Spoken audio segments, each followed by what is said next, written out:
Shout out ito sa lahat ng mga OFW. Alam niyo naman siguro guys na nagaling ako ng probinsya namin. Maraming mga OFW sa probinsya namin. Mga 6 doon, kaibigan ko na nagtrabaho mga 7 years to 10 years doon sa ibang bansa. Ngayon, naghihirap na sila. Ngayon guys, kung nakita ninyo, may dala akong pagkain at syempre reseta, gamot ito. Kasi nga may kaibigan ako na OFW dito sa Davao na kung saan 7 taon na nagtrabaho sa ibang bansa. Ngayon na hospital, 2 weeks pa lang sa hospital, wala na pera, naghihintay na lang siya mamatay. Kasi dalhan ko siya ng pagkain dahil kung hindi ko siya dalhan baka mamatay na siya ba. Ang problema niya kasi yung sa ibang bansa siya, lahat ng mga pera niya pinadala niya sa pamilya niya at pamilya ng kapatid niya. Kaya alam nyo, hindi ko talaga maintindihan ang mindset ng mga OFW na Pinoy. Kaya kung may mga kaibigan kayo or kamag-anak kayo ng mga OFW, i-send nyo or itag nyo sa video na ito dahil i-real talk natin sila. Sa lahat ng mga kapwa ko OFW, makinig ng mabuti, magalit na ang magalit pero real talk ito. Ito seryoso ito na tanong sa lahat ng mga kapwa ko OFW. Bakit halos sa mga OFW sa Pilipinas o nagpunta na ibang bansa para magtrabaho ng 7 taon or 10 taon, bakit pagbalik nyo sa Pilipinas mahihirap pa din kayo? Bakit pagbalik nyo sa Pilipinas back to zero pa din kayo? Ito masakit ito pakinggan pero reality ito. Tayo mga OFW, nag-ibang bansa tayo para ayusin natin ang buhay natin at pagandahin ang future ng buhay natin at buhay ng pamilya natin. Hindi tayo nagpunta ng ibang bansa para maging OFW para suportahan ang pamilya ng mga kapatid natin o mga kamag-anak natin. Masakit ang sinabi ni Thailand girl. Masakit talaga yan siya. Lalo na kasi may kakayahan ka pa at may lakas ka pang magtrabaho sa ibang bansa. Masakit talaga pakinggan ang sinabi ko. Pero balang araw, pag paigod-igod ka na at wala ka na kakayahan magtrabaho sa ibang bansa at naghihirap ka na, dyan mo ma-realize na tama itong sinasabi ko. Kasi guys, ito talaga ang mindset ng mga OFW na hindi ko maintindihan kasi mindset ko din ito noon. Bakit pag OFW tayo at pumunta tayo ng ibang bansa, bakit parang may responsibilidad tayo magpadala ng pera sa Pilipinas? Pero nagkasakit ka or kailangan mo ng pera sa ibang bansa bilang isang OFW, wala kang karapatan or nakakahiya manghingi ng pera galing sa Pilipinas. Tama? Kaya nga 'di ba, pag OFW ka, kahit nahirap ka na sa ibang bansa or walang-wala ka na sa ibang bansa, isarili mo na lang ang paghihirap at sakripisyo mo. May mga time pa nga minsan na kahit na walang-wala ka na gutom ka na, naghihirap ka na sa ibang bansa tapos nangailangan ang pamilya mo sa Pilipinas, mangutang ka pa para ipadala sa kanila kaysa sa mangutang ka para sa sarili mo. Tama? 'Di ba? Tama? Di puta galing mga sa Pilipinas, no? Kasi ang nangyayari, hirap ka na sa ibang bansa, tapos pag humingi yung mga tao sa Pilipinas at wala kang may bigay, ang mga diputa pa ang galit, di ba?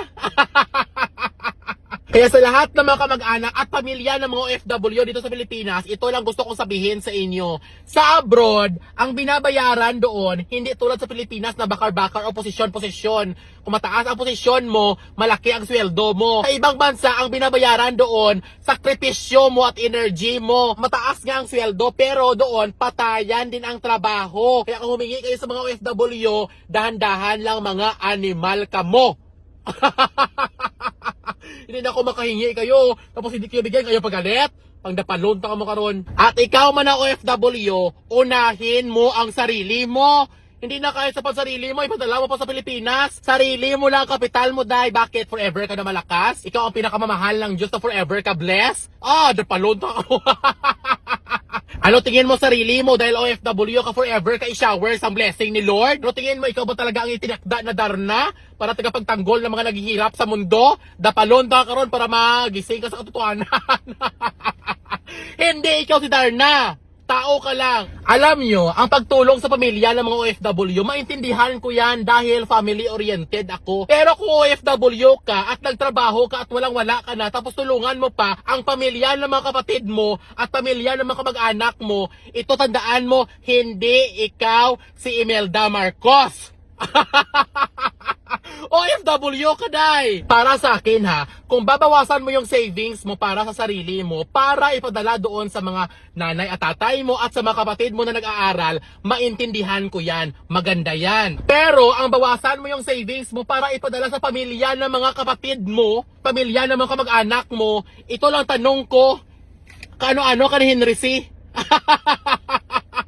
Kung OFW ka at sumusobra ang pera mo sa sweldo mo, okay, tulungan mo lahat, mga pamilya ng kapatid mo, mga kamag-anak mo, sige, tulungan mo. Pero kung kulang pa ang sweldo mo para sa sarili mo, unahin mo ang sarili mo. Magalit na, gusto magalit sa akin. Kasi syempre, sabihin nyo, kapatid man yan namin, pamilya mo yan ang kapatid ko. Kasi sabi ko lang, hindi masama na unahin mo bilang isang OFW ang sarili mo. Alam nyo, bilang isang OFW, naintindihan ko talaga kung gaano kasarap sa feeling na suportahan mo ang buong angkan mo. Ang sa akin lang naman bilang isang OFW, wag sana dumating sa point na sa kakatulong mo sa buong angkan mo, pag uwi mo ng Pilipinas, 1 week ka pa lang, back to zero ka na dahil wala ka ng pera, naghihirap ka na kasi lahat ng pera mo, naipon mo sana para sa sarili mo, pinadala mo na lahat sa pamilya mo. Kasi guys, proven at saka tested talaga ito. Yung OFW pa ako sa Thailand, marami akong kakilala at kaibigan ng mga OFW sa Thailand na ang pamilya nila sa Pilipinas, grabe! Mukhang mga mayayaman. Pero yung anak nila sa Thailand, halos everyday na lang pinapahiya kasi nga hindi makabayad-bayad ang utang niya. Kasi ang reality, ang pamilya ng mga OFW sa Pilipinas daw mga hasyendero. Pero ang anak nila sa abroad, pulubi. Grabe ka bongga ang Christmas party at saka birthday party sa Pilipinas. Pero ang anak nila sa abroad, gumagapa nga sobrang daming tutorial, sobrang daming racket. O ang pamilya sa Pilipinas, kapamilya si Ayala. Actually, ang pamilya ng kapatid mo, wala man talaga problema kung suportahan mo yan. Kasi nga, kumbaga, member na yan siya ng family ninyo. Kasi guys, in reality, pag ikaw na OFW, dumating yung panahon na wala kang ipon at wala kang pera, tapos nagkasakit ka, kahit na may pera pa yung kapatid mo na tinulungan mo noon, kung nagkasakit din yung anak niya, ang kapatid mo, uunahin niya talaga ang anak niya kaysa sa'yo. At saka hindi mo siya masisi, kasi nga anak niya yun. So ikaw na OFW, na binigay mo lahat noon sa kapatid mo at pamilya ng kapatid mo, nga ka, magpakamatay ka na lang sa sakit mo. Ganyan ang reality. At to be honest guys, hindi mo masisi ang kapatid mo. Walang mali sa ginawa ng kapatid mo na mas uunahin niya ang anak niya kaysa sa iyo pag nagkasakit kayo pareho. Kasi nga, pamilya niya yon. Ang mali dito, noong gatrabaho ka pa at malakas ka pa, inubos mo ang pera mo kakasuporta sa pamilya ng kapatid mo. So ngayon na wala kang pera at wala kang ipon dahil sa padala mo at naghihirap ka at nagkasakit ka, pakamatay ka na lang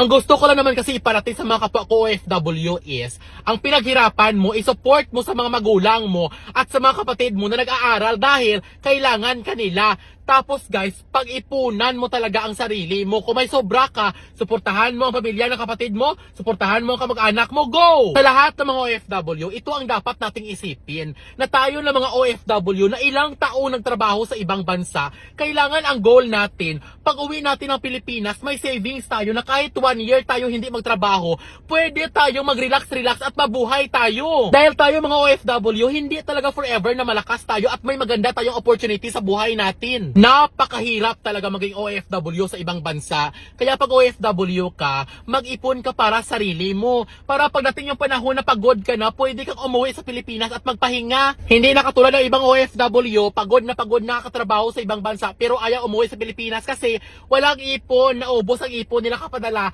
sa pamilya ng mga kapatid nila at kasuporta sa kamag-anak nila. Inuuto mo sarili mo, day! Mali yan na mindset. Pero sa bandang huli, desisyon nyo yan kasi nga pera nyo yan, pinaghirapan nyo yan. Sa akin lang naman, payong kapwa OFW. Kaya sa lahat ng mga kapwa OFW, huwag kalimutan na i-prioritize ang sarili. Ito lang ang kapital natin. Huwag kalimutan na mag-ipon para sa sarili. Kaya guys, huwag nyo talaga sundin ang yapak ng ibang OFW. Na pag OFW sila, umuwi sila ng Pilipinas, 1 week pala, naghihirap na sila, back to zero na sila. Kung OFW ka, dalawa lang ang choices mo. Maawa ka ngayon or ikaw ang kawaawa son. OFW ka ha? Bakit ka nakinig sa video ko?